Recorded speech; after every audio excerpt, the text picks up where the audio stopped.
Good evening and welcome back to Calm Echoes. Tonight we're diving into one of the darkest chapters in human history, a story that spans centuries and continents where fear transformed neighbors into enemies and superstition became law. This is the complete story of witch trials and witch hunts, from their ancient roots to their devastating peak and eventual decline. We'll trace how a handful of biblical passages and folk beliefs grew into a machinery of terror that claimed tens of thousands of lives. We'll walk through smoky medieval villages where whispers of maleficium could doom a woman to the stake. We'll sit in cramped courtrooms where learned judges debated the finer points of demonic pacts while torture chambers echoed with forced confessions below. As always, I'd love to know where in the world you're listening from and what time is it for you. Whether you're settling in for the night or seeking a deeper understanding of how fear can reshape entire societies, I'm glad you're here with me. Now let's begin. The story starts not with pointed hats and bubbling cauldrons, but in the dusty scrolls of ancient law codes and the fevered visions of early Christian theologians. Long before Salem, long before the great witch panics of Europe, the seeds of persecution were already taking root in the fertile soil of human anxiety about the unseen world. In the earliest civilizations, magic was simply a fact of life. Mesopotamian tablets speak casually of incantations and curses. Egyptian papyri detail spells for protection and healing. The Greeks had their pharmakia, their wise women who knew which herbs could heal and which could harm. Magic was dangerous, yes, but it was also necessary, woven into the fabric of daily existence like bread and water. But something began to shift as the Roman Empire aged and a new faith spread through its provinces. Christianity brought with it a different understanding of the supernatural, one that would prove catastrophic for those accused of wielding forbidden powers. The early church fathers, wrestling with how to distinguish their miracles from pagan magic, began to draw lines that had never existed before. What came from God was holy. What came from elsewhere was demonic. St. Augustine, writing in the 4th century, laid down principles that would echo through 1,000 years of persecution. All magic that was not explicitly Christian in nature, he declared, must derive from compact with demons. The village wise woman who brewed healing teas, the farmer who muttered charms over his crops, the midwife who eased labor pains with ancient songs. All of them were now potential servants of Satan, whether they knew it or not. This theological shift might have remained merely academic, confined to the debates of bishops and scholars, but for a series of coincidences that would prove deadly. As the Roman Empire crumbled and Europe entered what we now call the Dark Ages, communities found themselves increasingly isolated and vulnerable. Plague swept through villages with no regard for prayer or penance. Crops failed without explanation. Children sickened and died despite the ministrations of priests. In this atmosphere of helplessness and fear, people began to look for someone to blame. The early medieval period saw scattered prosecutions, usually tied to political intrigue or personal vendettas. A rival might be accused of cursing cattle. A woman who had quarreled with her neighbors might find herself blamed when their well went dry. But these were isolated incidents, lacking the systematic approach that would later characterize the great witch hunts. The machinery of persecution was still being assembled piece by piece, law by law, superstition by superstition.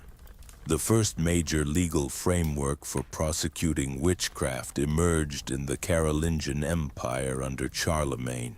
His Capitulatio de Partibus Saxoniae declared that anyone who consumed human flesh in the manner of demons, or who made offerings to devils, should be put to death. But even here, the emphasis was on actual harmful acts rather than the mere suspicion of supernatural alliance. A person had to have been caught in the act of maleficium, harmful magic, not simply accused of possessing the power to perform it. For several centuries, this remained the prevailing wisdom.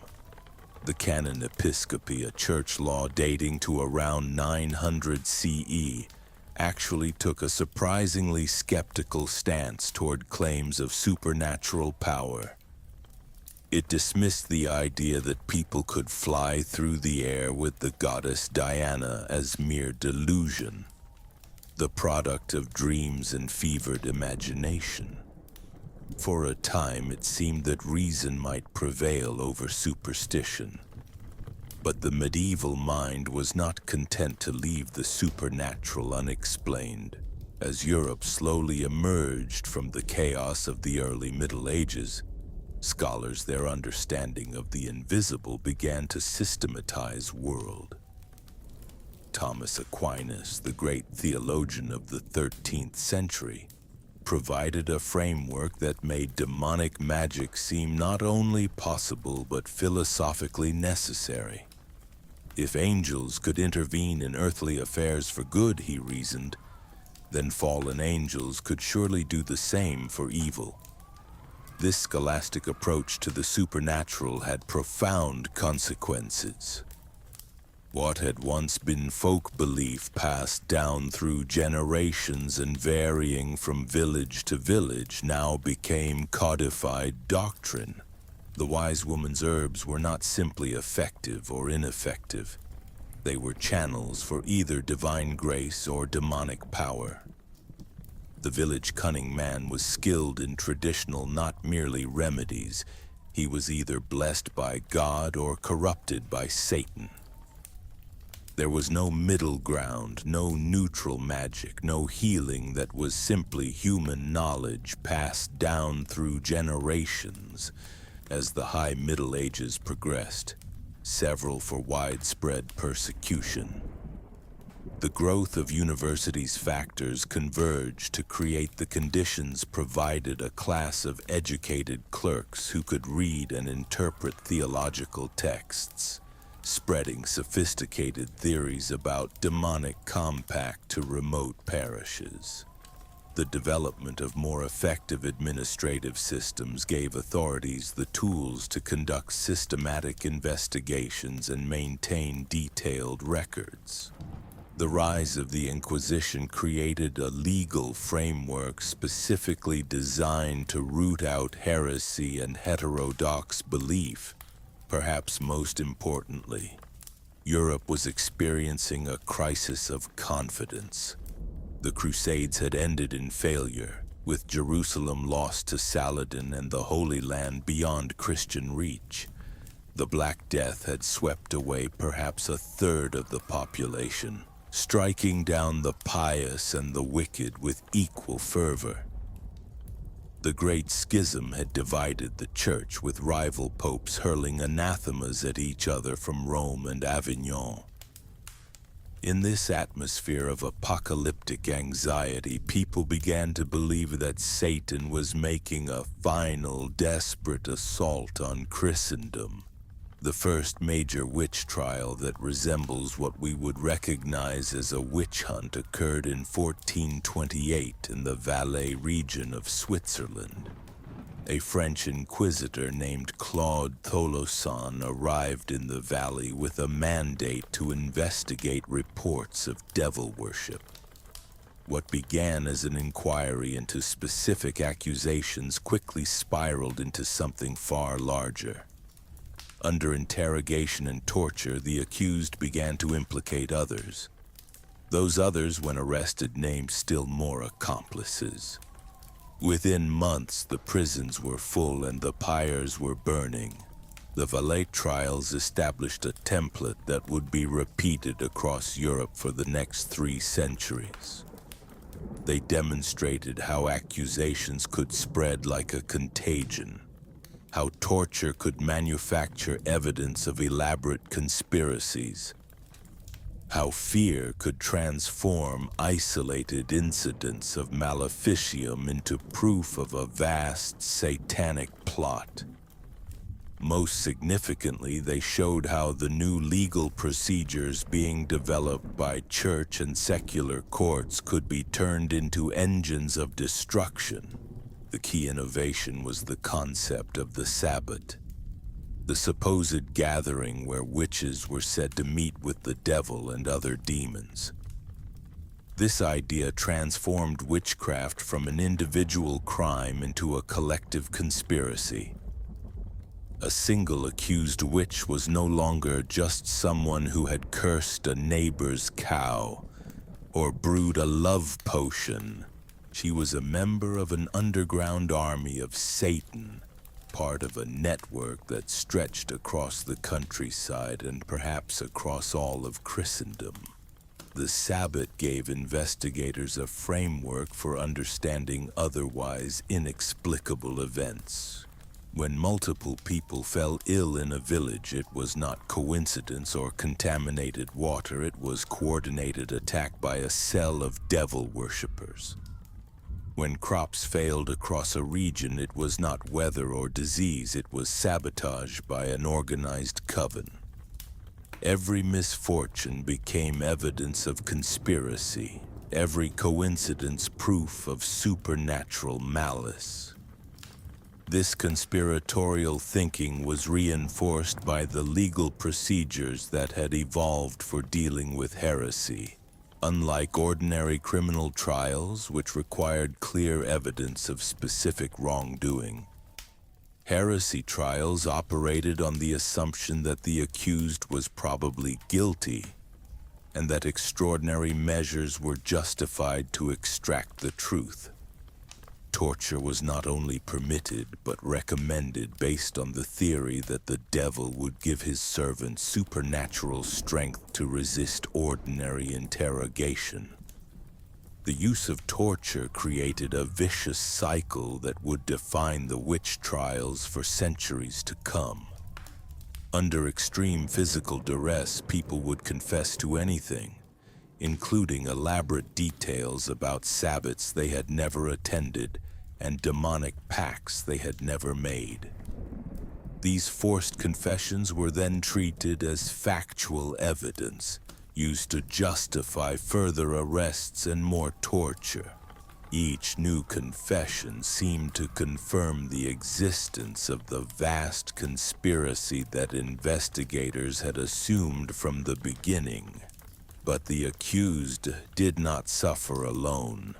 The legal principle of collective responsibility meant that family members, neighbors, and anyone who had associated with the accused might also fall under suspicion.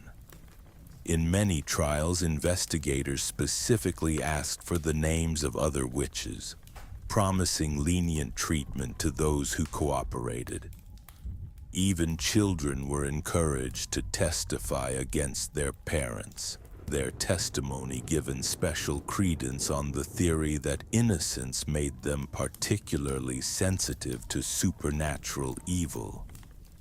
The social dynamics of these trials were as important as their legal procedures. In small, isolated communities where everyone knew everyone else's business, accusations of witchcraft became weapons in ongoing feuds and rivalries. A woman who had quarreled with her neighbors over property lines might find herself accused of cursing their livestock. A midwife who had attended difficult births might be blamed when mothers or infants died. An herbalist whose remedies sometimes failed might be suspected of deliberately causing the illnesses she claimed to cure. These personal grudges and social tensions provided the raw material that the new legal machinery transformed into systematic persecution. What might once have been settled by gossip, ostracism, or at worst a beating now became matters of life and death. The same neighbor who might have avoided you at market could now see you burned at the stake, and the law would thank him for his civic duty in reporting your crimes against God and nature. As word of the Valais trials spread, other regions began to experience their own outbreaks of witch hunting. The procedures developed in that Swiss valley were refined and codified, creating a body of legal precedent that would guide prosecutors for generations. Each new trial added to the accumulated wisdom about how to identify witches, extract confessions, and root out the networks of conspiracy that were assumed to exist wherever one witch was found. The stage was now set for the great age of witch hunting that would convulse Europe and eventually spread to the New World. The theological framework was in place, sanctioned by the highest authorities of church and state. The legal procedures had been tested and refined through decades of practice. The social conditions, the economic disruptions, the religious upheavals that would fuel the great panics of the 16th and 17th centuries were already beginning to stir. What had begun as scattered prosecutions of individuals accused of harmful magic was about to become something far more terrible. A systematic campaign of terror that would claim tens of thousands of lives and traumatize entire communities for generations to come. By the dawn of the 15th century, the scattered embers of witch persecution were beginning to coalesce into something far more dangerous. What had been isolated incidents of accusation and punishment was crystallizing into a systematic campaign that would sweep across Europe like a plague, leaving devastation in its wake. The transformation began with a book. In 1487, two Dominican inquisitors named Heinrich Kramer and Jacob Sprenger published a work that would become the handbook of witch hunting for centuries to come. They called it the Malleus Maleficarum, the Hammer of Witches, and it would prove to be one of the most deadly books ever written. The Malleus was not merely a theological treatise about the nature of witchcraft. It was a practical manual, a step-by-step guide for identifying, prosecuting, and executing witches. Its authors claimed papal approval, though this was disputed even at the time. More importantly, they claimed to base their methods on decades of experience in the field, having personally conducted numerous trials and witnessed the confessions of hundreds of witches. The book's impact was amplified by a technological revolution that was just beginning to reshape European society. The printing press, invented less than 50 years earlier, allowed the Malleus to be reproduced and distributed on a scale that would have been impossible in earlier centuries. Within decades, copies could be found in courtrooms, monasteries, and universities across the continent. Judges who had never encountered a witch trial could now consult detailed instructions on proper procedure. Inquisitors working in remote regions could draw on the accumulated wisdom of their more experienced colleagues. The Malleus addressed every aspect of witch hunting with chilling thoroughness. It explained why women were more susceptible to demonic influence than men, drawing on centuries of theological tradition that portrayed the female sex as weak-willed and lustful. It detailed the signs by which witches could be recognized, from physical marks on their bodies to behavioral patterns that might seem innocent to the untrained eye. It provided scripts for interrogations, techniques for overcoming the supernatural protection that the devil supposedly gave his servants, and methods for ensuring that confessions were both complete and legally valid. Perhaps most dangerously, the Malleus popularized the concept of the witches' Sabbat as a real, physical gathering, rather than a delusion or metaphor. According to Kramer and Sprenger, witches regularly met in remote locations to worship the devil, practice obscene rituals, and plan attacks against Christian society. These Sabbats were described in lurid detail, complete with accounts of ritual cannibalism, sexual orgies, and the systematic corruption of children.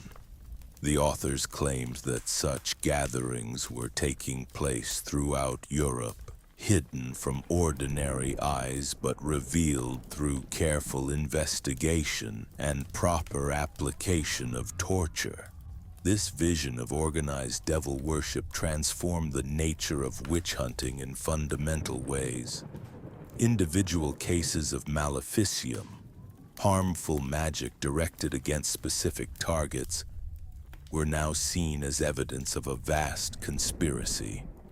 A woman accused of cursing her neighbor's crops was not simply a malicious individual, she was a soldier in Satan's army, part of a network that might include dozens or hundreds of other witches. The implications were staggering. If witches truly operated as an organized movement, then half measures were not only inadequate but dangerous. The entire conspiracy had to be rooted out, no matter how many lives it cost.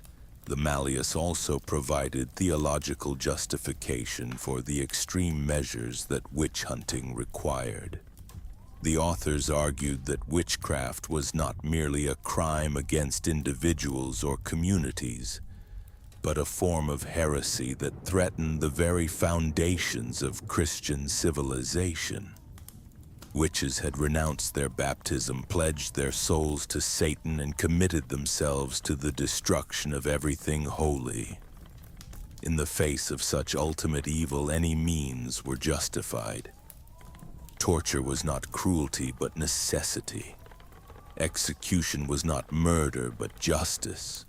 The witch hunter was not a persecutor, but a holy warrior, defending God and humanity against the forces of absolute darkness. The book's influence was immediate and devastating. Within years of its publication, witch trials began to multiply across Europe.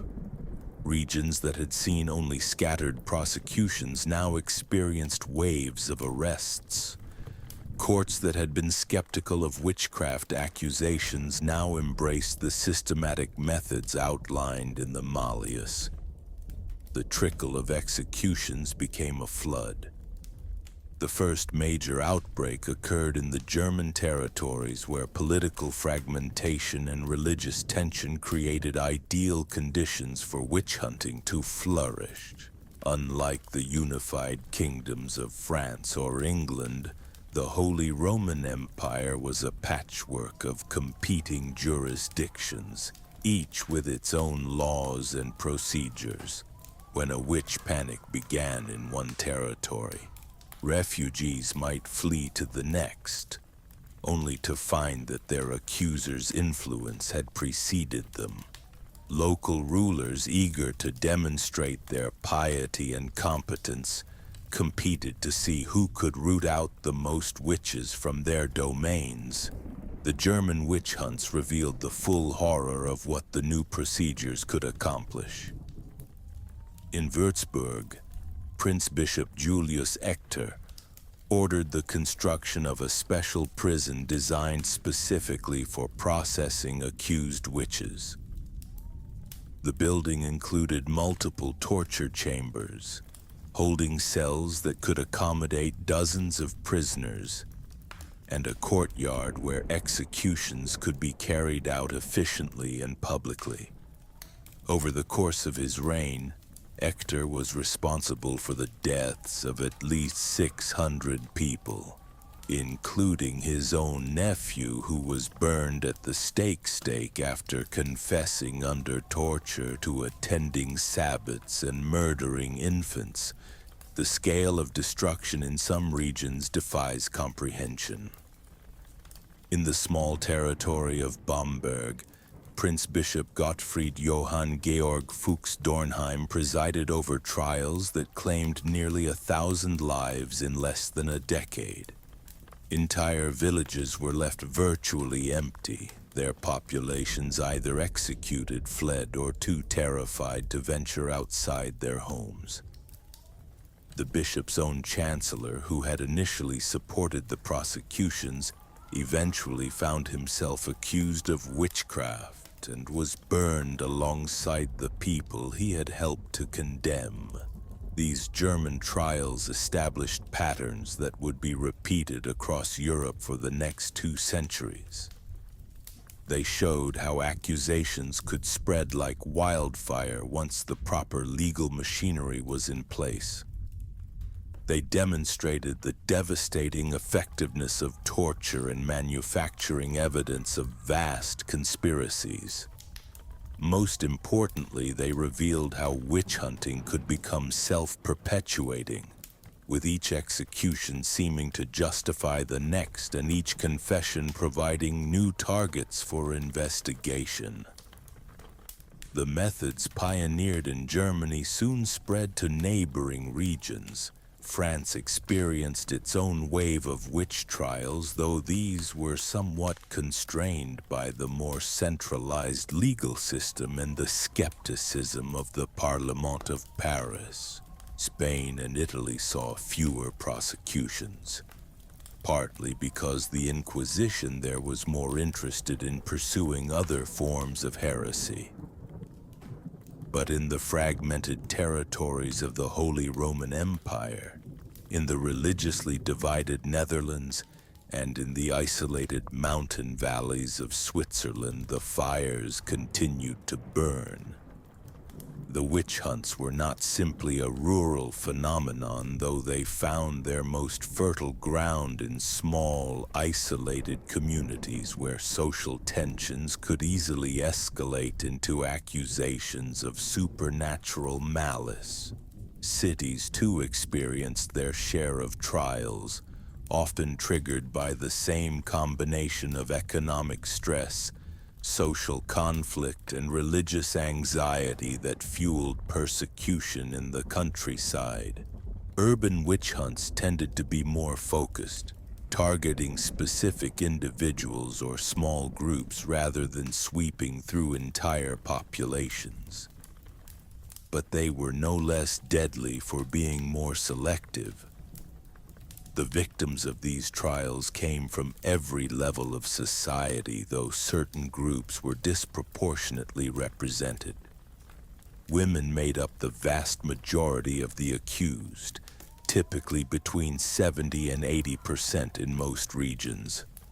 Among women, those who were widowed, elderly, or otherwise marginalized were most vulnerable to accusation.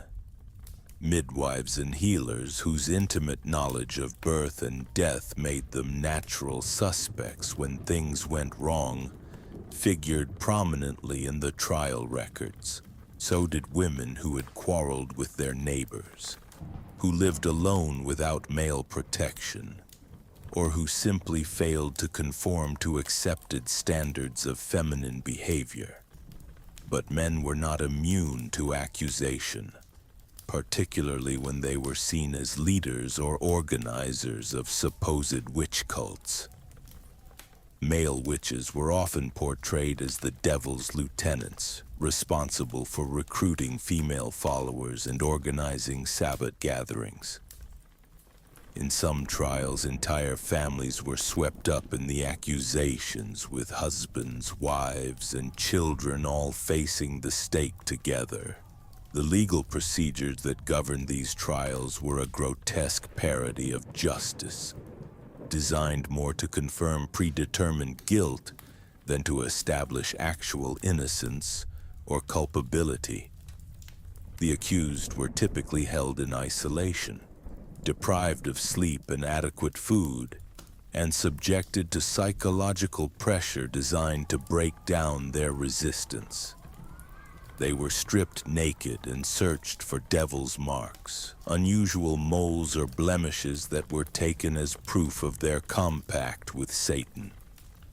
They might be subjected to swimming tests where survival was interpreted as evidence of supernatural protection, or to other ordeals that made conviction nearly inevitable. When these preliminary measures failed to produce confessions, torture was employed with systematic brutality. The methods varied from region to region, but the goal was always the same: to inflict enough pain to overcome the supernatural strength that the devil was supposed to give his servants. Strappado, where the victim was hoisted by ropes tied to their hands bound behind their back, was a favorite technique. The boots, metal devices that could crush leg bones with the turn of a screw, were equally popular. More elaborate methods included the rack, heated metal implements, and devices specifically designed to target the genitals. Under such extreme duress, people confessed to anything and everything their torturers wanted to hear. They admitted to flying through the air to attend sabbats, to having sexual intercourse with demons, to poisoning wells and cursing livestock, to murdering infants and desecrating sacred objects. These confessions were then treated as factual evidence, carefully recorded by court scribes and used to justify further arrests and executions. The confessions followed remarkably similar patterns across different regions and time periods, a fact that witch hunters took as confirmation of their accuracy. In reality, this similarity reflected the standardized interrogation techniques outlined in manuals like the Malleus Maleficarum. Torturers used leading questions that suggested the answers they wanted to hear. They shared information between cases, ensuring that new confessions would corroborate earlier ones. They drew on a common stock of folklore and theological speculation about what witches were supposed to do and believe. The result was a self-reinforcing system of persecution that could sustain itself for years or even decades once it gained momentum. Each confession seemed to validate the assumptions that drove the trials, while the extreme methods used to extract those confessions were justified by the supposed enormity of the crimes being investigated. Communities that had initially been skeptical of witchcraft accusations found themselves swept up in panics that consumed neighbors, friends, and family members with terrifying randomness. The psychological dynamics that sustain these witch hunts reveal perhaps the most disturbing aspect of the entire phenomenon. Once accusations began to fly in a community, they created a climate of paranoia and suspicion that fed upon itself with terrifying efficiency. Neighbors who had lived peacefully side by side for decades suddenly viewed each other through the lens of supernatural threat. Every misfortune became potential evidence of maleficium. Every strange occurrence demanded investigation. The accused faced an impossible situation. Denial was taken as proof of the devil's protection, evidence that Satan was giving his servants supernatural strength to resist interrogation.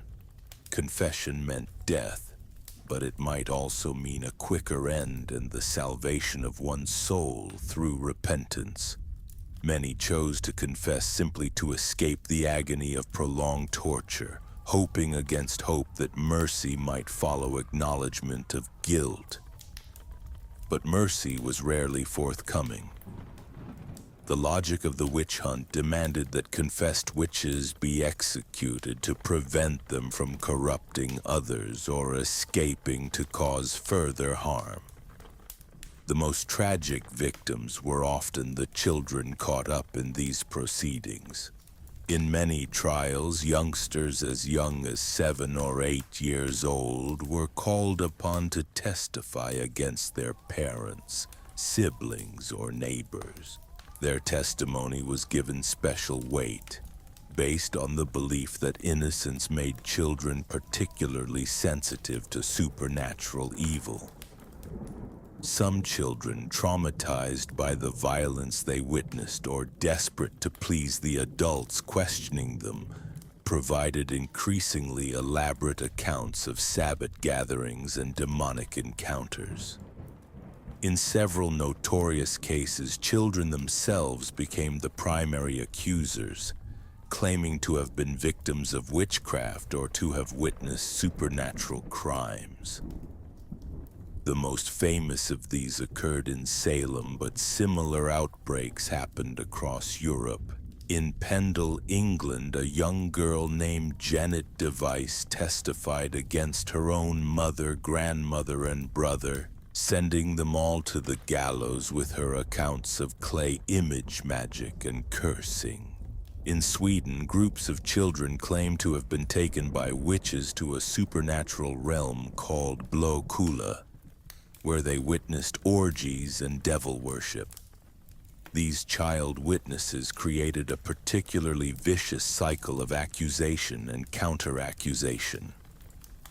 Adults who questioned their testimony too vigorously might themselves fall under suspicion of trying to protect the witches. Parents who defended accused relatives could find themselves sharing the dock. Teachers' rates who express ministers and magist skepticism about the children's stories risked being labeled as accomplices or dupes of Satan's servants.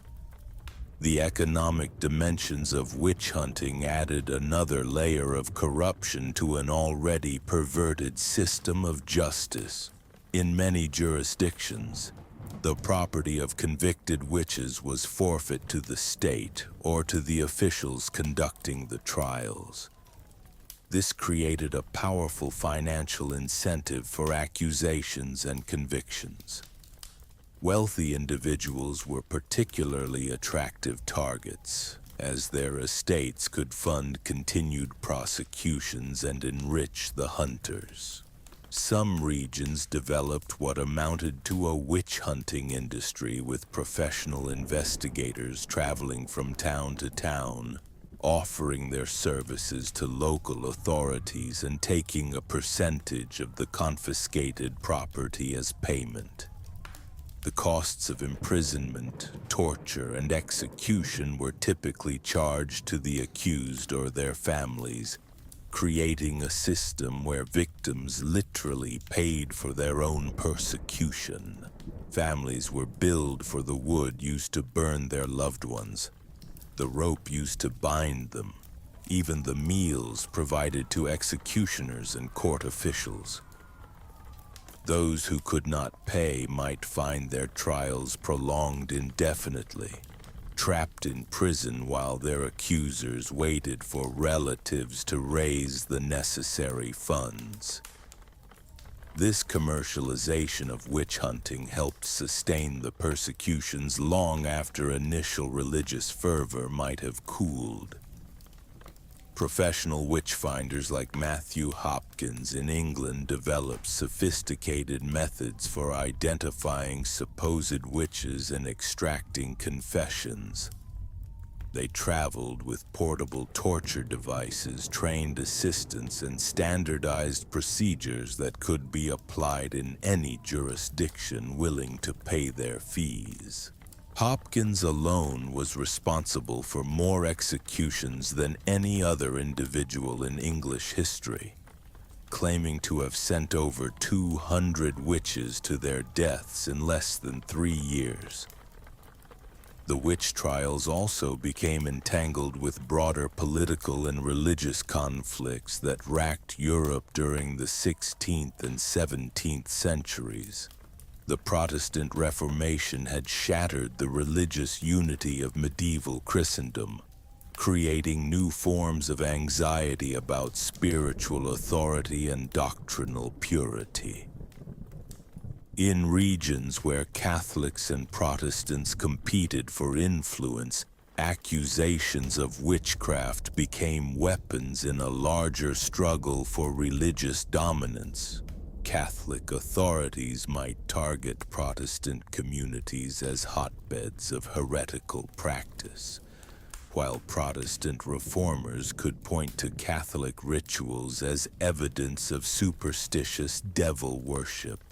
The devastation wrought by the 30 Years' War, which consumed much of Central Europe between 1618 and 1648, created ideal conditions for witch hunting to flourish. Armies marched back and forth across the landscape, bringing disease, famine, and social breakdown in their wake. Refugees fled from burning cities and devastated countryside, carrying tales of horror that fueled existing fears about supernatural threats in communities already traumatized by military violence.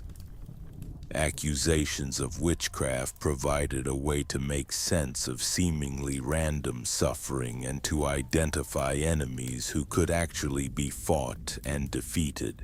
The war years saw some of the most intense witch hunting in European history.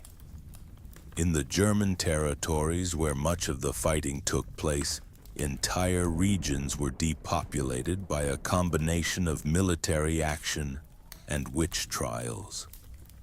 The Prince-Bishopric of Würzburg, already notorious for its persecution, saw renewed waves of accusations as armies swept through the territory.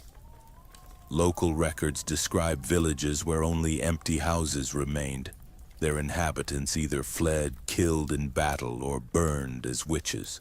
Women bore the brunt of this violence in ways that went far beyond their overrepresentation among the accused. The breakdown of normal social structures during wartime left many widows and unmarried women particularly vulnerable to accusation. Traditional support networks collapsed as communities were scattered by military action. The very skills that had made women valuable in peacetime, knowledge of herbs, ability to assist in childbirth, familiarity with folk remedies, became liabilities in an atmosphere where any unusual knowledge might be interpreted as supernatural in origin.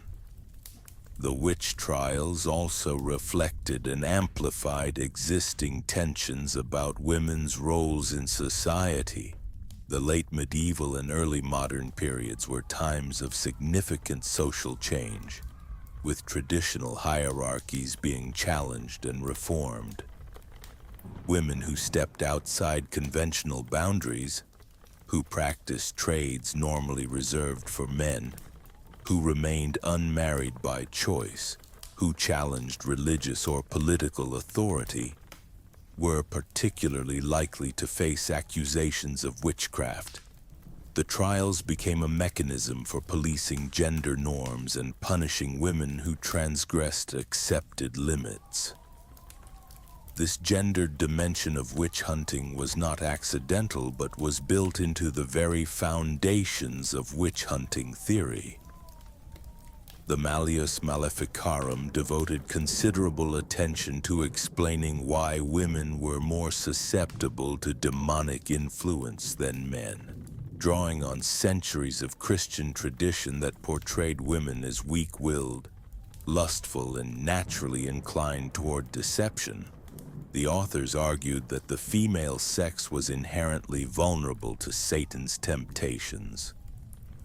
Women's supposedly insatiable carnal appetites made them eager partners for demonic lovers. Their alleged intellectual inferiority made them easy targets for supernatural deception. These misogynistic assumptions shaped every aspect of the witch trials, from the types of evidence that were considered credible to the methods of torture that were employed. Women's bodies were scrutinized for devil's marks with an intimacy that was both humiliating and violating. Their sexual histories were examined in detail, with any deviation from strict moral norms taken as evidence of demonic corruption. Their relationships with other women were viewed with particular suspicion, as female friendships were seen as potential covens in formation. The trials created a climate of terror that extended far beyond those who were actually accused. Women learned to police their own behavior and that of their neighbors, knowing that any misstep might lead to denunciation. Traditional female activities like midwifery, herbalism, and fortune-telling became dangerous pursuits. Even expressions of grief, anger, or frustration could be interpreted as evidence of supernatural malice if misfortune subsequently befell the target of these emotions. Yet for all their horror, the witch trials were not simply exercises in mindless brutality. They operated within sophisticated legal frameworks that borrowed heavily from Roman law, canon law, and emerging secular legal traditions. The procedures followed by witch-hunting courts were often identical to those used in other serious criminal cases, differing mainly in their willingness to accept spectral evidence and their reliance on torture to extract confessions. This veneer of legality was crucial to the trial's success, as it allowed participants to believe they were serving justice rather than indulging in mob violence. The judges who presided over witch trials were typically learned men, often with university educations and extensive legal experience. They approached their task with the same careful attention to procedure and precedent that they brought to other cases. They maintained detailed records, consulted established authorities, and followed prescribed forms of evidence and proof. The problem was not that they abandoned legal reasoning, but that they applied it to premises that were fundamentally flawed. The scholarly apparatus that supported witch hunting was as impressive as it was misguided. Universities across Europe developed curricula that included detailed instruction in demonology and supernatural jurisprudence. Students learned to distinguish between different types of diabolic pacts, to recognize the various forms that demons might take, and to apply proper legal procedures when confronting cases of suspected witchcraft. Libraries accumulated vast collections of treatises on supernatural crime, each building upon the work of earlier authorities to create an ever more elaborate theoretical framework. This academic respectability lent enormous credibility to what might otherwise have been dismissed as popular superstition. When learned doctors of theology and law proclaimed the reality of witches' sabbats and demonic pacts, their authority carried weight that no amount of folk wisdom could match. The printing press ensured that their theories reached every corner of Europe, creating a shared vocabulary and set of assumptions that transcended local traditions and regional differences. The standardization of witch-hunting procedures had profound consequences for the people caught in their machinery. Accused individuals found themselves facing not just local prejudices or personal enemies, but a vast intellectual and legal apparatus that had been centuries in the making. The questions asked under torture, the types of evidence considered relevant, the very language used to describe supernatural crimes. All of this had been systematized and codified by generations of scholars and jurists. The confessions extracted through this process bore an eerie similarity across vast distances and cultural boundaries. Whether obtained in a German dungeon or an English jail, in a Spanish Inquisition chamber or a French court, the testimonies followed remarkably consistent patterns.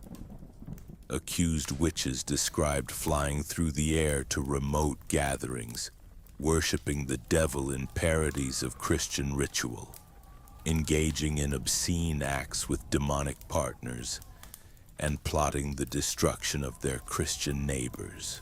This consistency was taken by contemporary observers as powerful evidence of the confession's accuracy.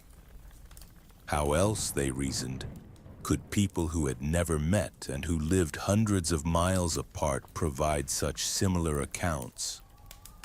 The answer, invisible to minds trapped within the system's logic, was that the questions themselves shaped the responses.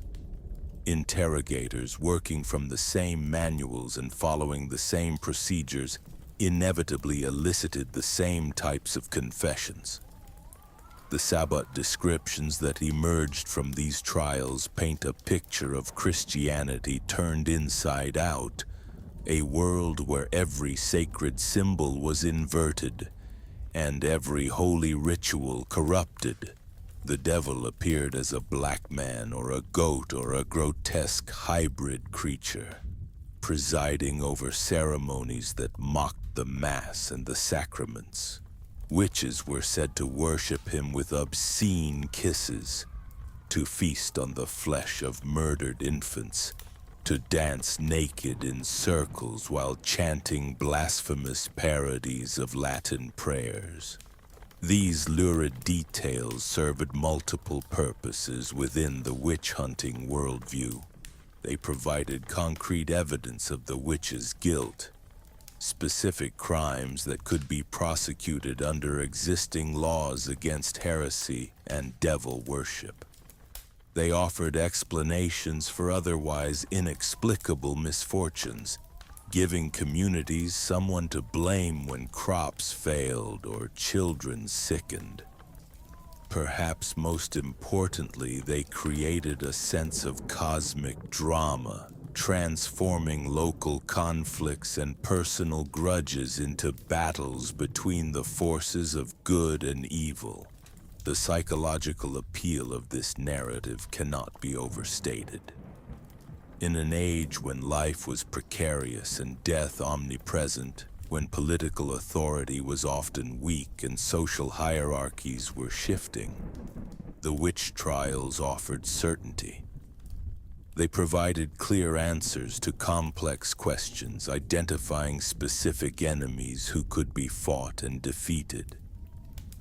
They promised that suffering had meaning, that misfortune was not random but the result of identifiable malice that could be rooted out and destroyed.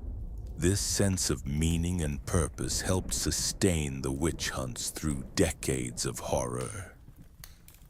Communities that might otherwise have recoiled from the violence were drawn into active participation by the belief that they were engaged in holy war.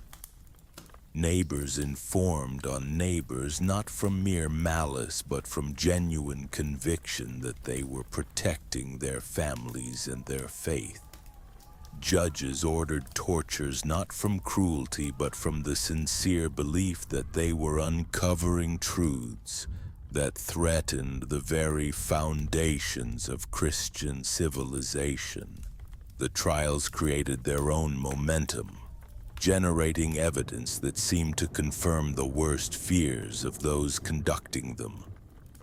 Each confession revealed new conspirators, new crimes, new threats that demanded investigation.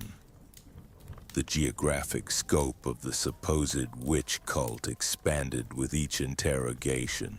reaching into neighboring villages, distant cities, even foreign kingdoms. What had begun as isolated incidents of suspected maleficium grew into evidence of a vast international conspiracy that seemed to threaten all of Christendom. The intensity of these persecutions varied dramatically across different regions and time periods, creating a complex patchwork of violence that defies simple explanation. Some areas experienced brief but devastating outbreaks that consumed hundreds of victims in a matter of months. Others saw steady streams of prosecutions that continued for decades.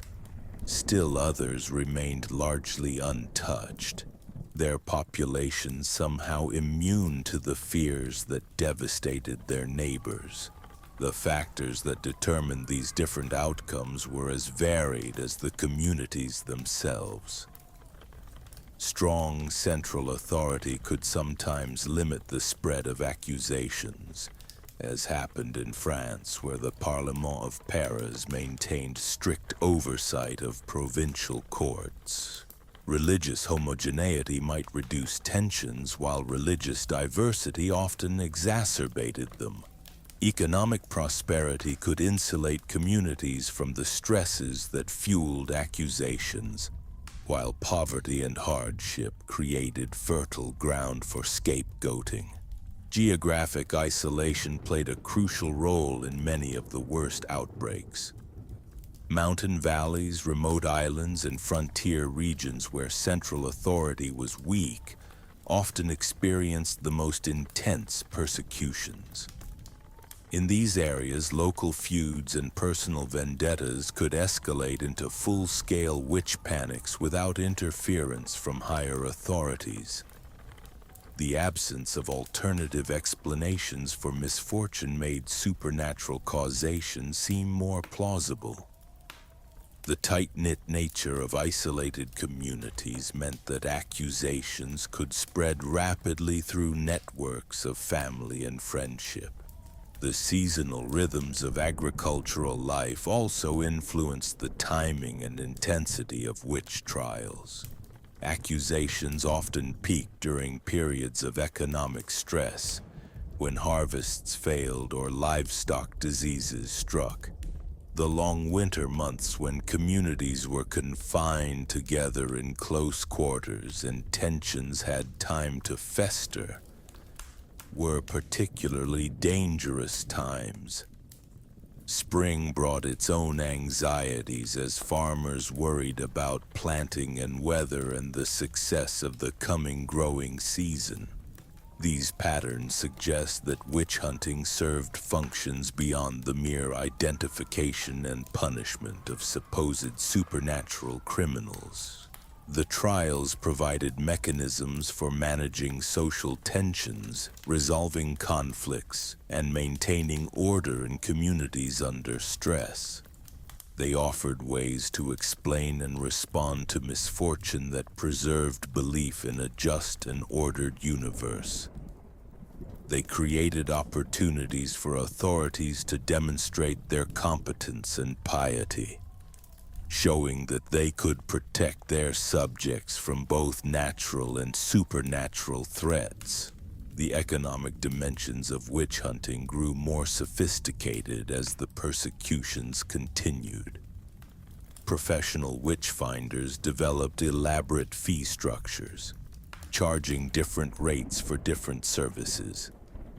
They might demand payment for initial consultations, additional fees for conducting examinations of suspected witches, and bonus payments for successful prosecutions that resulted in convictions. Some operated on contingency, taking percentages of confiscated property rather than fixed fees. These mercenary witch hunters brought with them portable toolkits designed to streamline the identification and prosecution process. They carried special needles for locating devil's marks, devices for conducting swimming tests, and compact torture implements that could be easily transported from town to town. They maintained detailed records of their past successes, using these as marketing materials to convince new clients of their expertise and effectiveness. The professionalization of witch hunting created perverse incentives that helped sustain the persecutions long after initial religious fervor might have cooled. Communities that hired professional investigators felt pressure to justify the expense by producing convictions. The witch-finders themselves had obvious financial interests in finding witches wherever they went. Local officials who had invested in prosecutions found it difficult to admit that they might have been mistaken, as this would reflect poorly on their judgment and competence. The legal procedures that govern these trials evolved over time, becoming increasingly elaborate and systematized. Courts developed specialized forms for recording confessions, standardized questions for interrogations, and detailed protocols for conducting executions. The bureaucracy of persecution grew to match its scope, with clerks and scribes and record keepers all playing their parts in the machinery of death. This bureaucratization had the paradoxical effect of making the trials seem more legitimate, even as they became more deadly. The careful attention to procedure and documentation created an impression of fairness and due process that masked the fundamental injustice of the entire enterprise. Defendants who might have questioned the validity of mob justice found it harder to challenge proceedings that followed established legal forms and were conducted by duly constituted authorities. The psychological toll of the witch trials extended far beyond their immediate victims to encompass entire communities caught in their grip.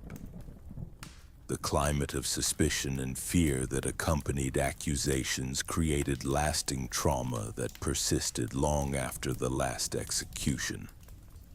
Children who witnessed the burning of their parents or neighbors carried those memories throughout their lives.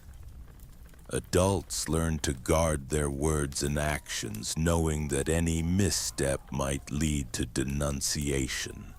The social fabric of affected communities was torn apart by the trials, with networks of trust and cooperation that had taken generations to build destroyed in a matter of months. Neighbors who had once helped each other through difficult times now viewed each other with suspicion. Extended families were divided as members chose sides in accusations and counter-accusations. The institutions that had provided stability and continuity, from village councils to craft guilds to religious congregations, were compromised by the fear that they too might harbor secret witches. Recovery from these traumas was slow and incomplete. Even after the trials ended and the immediate danger passed, communities struggled to rebuild the bonds of trust that had been severed. Some never fully recovered, remaining suspicious and divided for generations.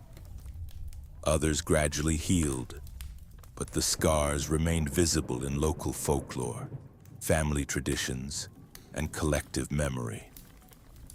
The witch trials also had profound effects on the development of European legal systems, creating precedents and procedures that influenced criminal justice for centuries to come. The extensive use of torture, the acceptance of spectral evidence, the presumption of guilt that characterized witch trials. All of these practices were eventually rejected by more enlightened legal systems. But the process of rejection was gradual, and many of the innovations developed for prosecuting witches found their way into other types of criminal proceedings. The detailed records kept by witch-hunting courts provide modern historians with unprecedented insights into the daily lives and concerns of ordinary people in early modern Europe. The confessions, testimonies, and trial documents contain information about everything from cooking techniques to sexual practices, from agricultural methods to religious beliefs. This material has proven invaluable for understanding how common people lived, worked, and thought during one of the most turbulent periods in European history. But these records must be read with extreme caution, as they were produced under circumstances that make their reliability highly questionable. The confessions extracted through torture cannot be taken at face value, nor can the accusations made by frightened witnesses. The entire documentary record is shaped by the assumptions and prejudices of those who created it, filtered through legal procedures designed to confirm guilt rather than establish truth.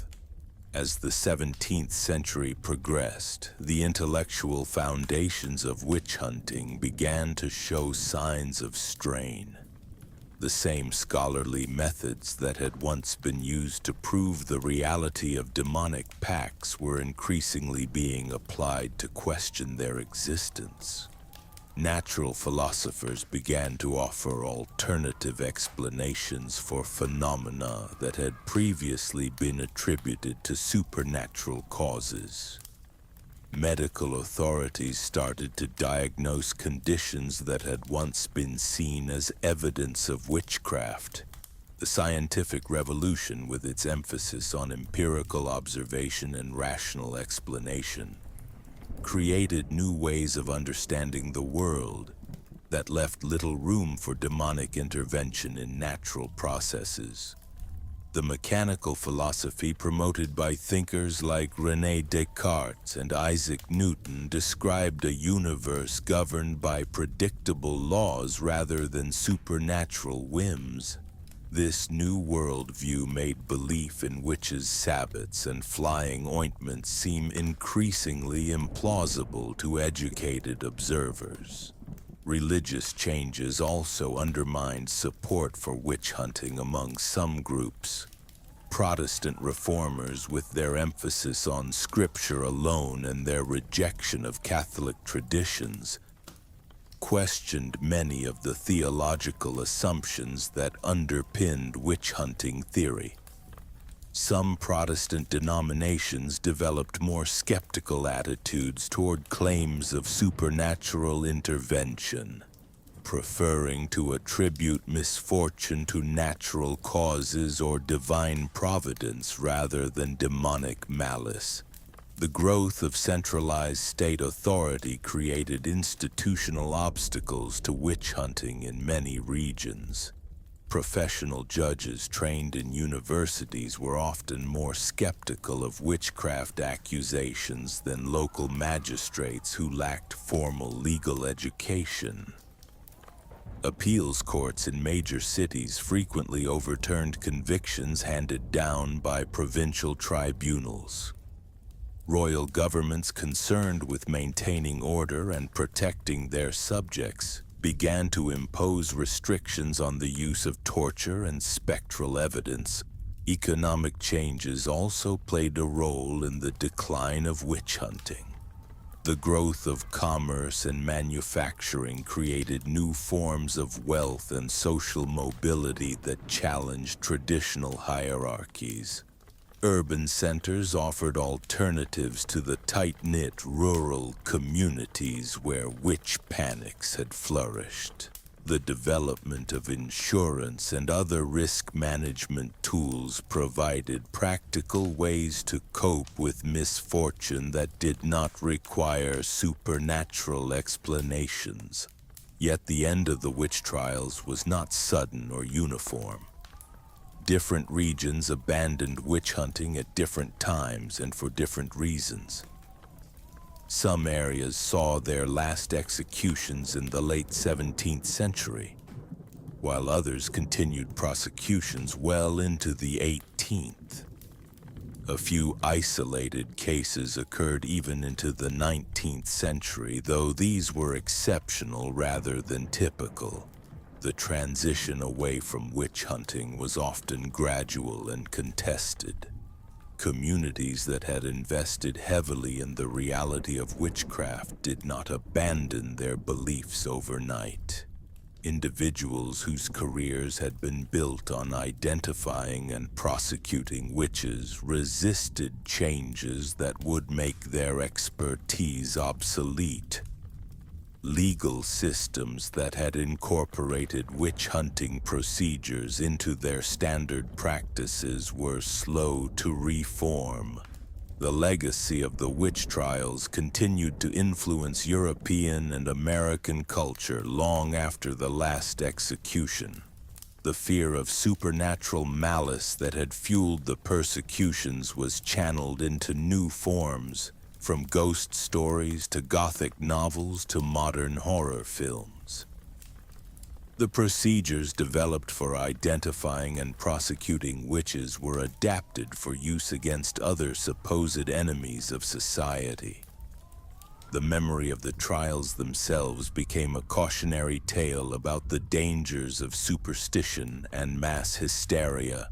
The intellectual opposition to witch hunting that began to coalesce in the late 16th century came not from sudden enlightenment, but from the accumulated weight of contradictions that careful observers could no longer ignore.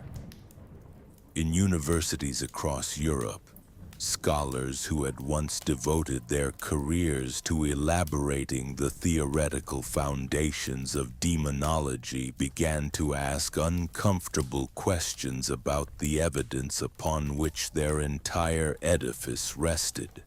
The first cracks appeared in the most sophisticated centers of learning. At the University of Paris, professors of theology who had trained generations of inquisitors began to express private doubts about the reality of Sabbath gatherings. Could human bodies truly fly through the air without mechanical assistance? Did the laws of physics permit the transformations described in Confession After Confession? Were the elaborate sexual encounters with demons described by accused witches anatomically possible? These questions might have remained confined to academic circles but for the intervention of printing and the growing literacy rates among the educated classes. Treatises that questioned specific aspects of witch hunting theory began to circulate alongside the established manuals of persecution. Johann Weyer, a German physician, published his De Praestigiis Daemonum in 1563, arguing that most supposed witches were actually mentally ill women suffering from melancholia and delusions. His work was banned in many jurisdictions, but copies continued to circulate underground, planted seeds of doubt in minds that had previously accepted the reality of demonic pacts without question. And so the great age of witch hunting finally drew to its close, not with a single dramatic revelation, but through the slow accumulation of doubt, the gradual triumph of evidence over assumption, and the quiet courage of those who dared to question what had once seemed unquestionable. From ancient fears about the unseen world to the systematic machinery of persecution, from the Malleus Maleficarum to the last flickering flames, we have traced the complete arc of humanity's darkest chapter. The witch trials stand as an enduring reminder that fear, when weaponized by authority and sanctified by law, can transform the most civilized societies into engines of destruction. Sleep well, and remember that the price of reason is eternal vigilance.